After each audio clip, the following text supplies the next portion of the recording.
Hey, this is Brian Waymer with Health Gains Coaching. Today I wanted to go into a language, particularly the American Sign Language and its alphabet. So I'll go ahead and try and show you the ASL alphabet over the two videos here. I'll have one facing forward like this, and one facing backwards.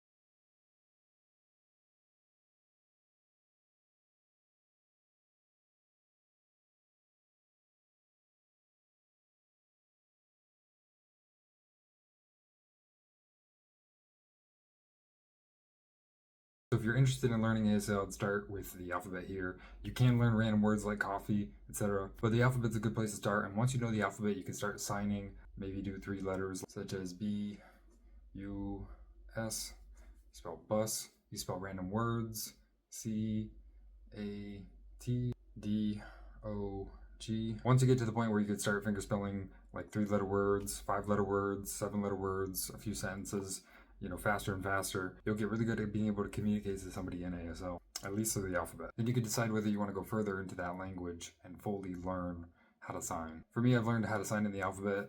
I'm not going to go fully into that language right now. My main focus is Spanish. After Spanish, it's Japanese, and then, we come back to ASL. But that's going to be all for this video. Until next time.